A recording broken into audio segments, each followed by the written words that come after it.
Here now is Michael Pillsbury, Hudson Institute Director on the Center on Chinese Strategy. And he's also the author of The 100-Year Marathon, which is an awesome book.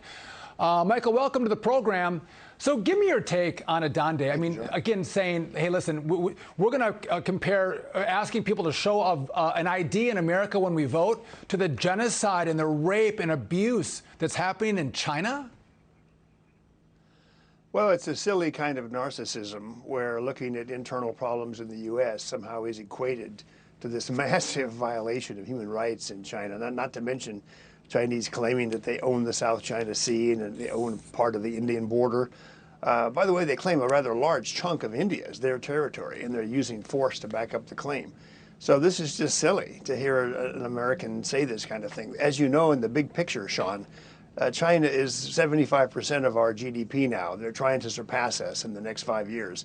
If we don't stop this and follow the path that Donald Trump started, we're going to end up being number 2 in the world. There's even some major financial figures like Jamie Dimon telling Marie Bartiromo, we've got to get used to being number 2. He kind of welcomes it as a good thing.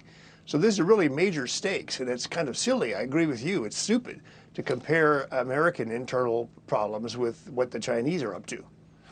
Michael, what frustrates me, because like you, I'm a patriot, right? I believe in America. I believe in the American worker and the American innovation. And that you have American companies, whether it's Procter & Gamble or Nike or Coca-Cola, the NBA, all selling out their countrymen, trying to cozy up to the Chinese, all to make a profit and undermine us. I mean, that's really frustrating that we don't have patriotic American companies that believe in America, they believe in China. Yeah, the problem is the companies themselves lacking patriotism, as you say, but there's a bigger problem which I think is going to get fixed.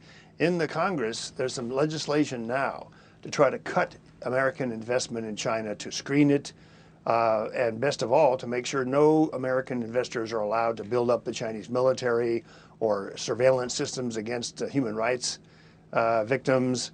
So the Congress hasn't moved yet, though. It's a matter of Nancy Pelosi really not agreeing to join Kevin McCarthy, Mike McCall, and others to create this China task force. They wanted to have a bipartisan China task force.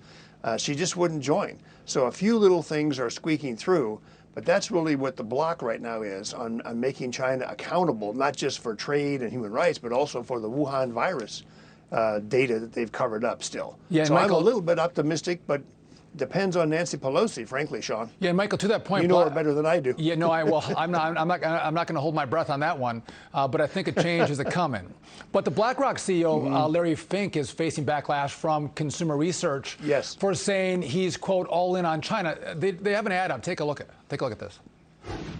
He calls democracy messy, props up the Chinese Communist Party, praises Xi and his regime, known for violent oppression, invests in Chinese military companies. A defector? No.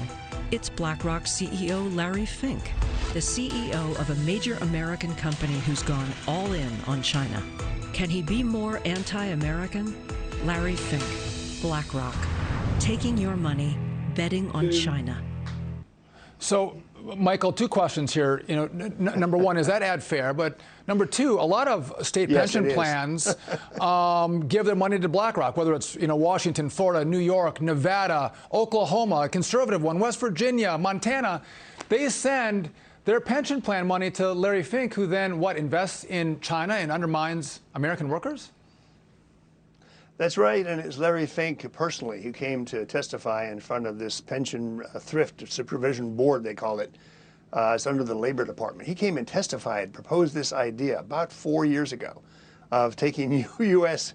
military and federal workers' pensions and investing it in China according to an index. It's kind of magical how this Morgan Stanley index would work, but it would go straight into Chinese military companies. So our own military officers and enlisted people and veterans are funding the Chinese military buildup. And it's an idea Larry Fink, he's proud of it. It's not something he sneaks around in the dark. He's proud of helping China. He's very frank about it. I think the ad is fair. Well, Michael, you have been a hawk on China long before many people were. We appreciate that, and thanks for joining me tonight. Thanks, Sean. All right.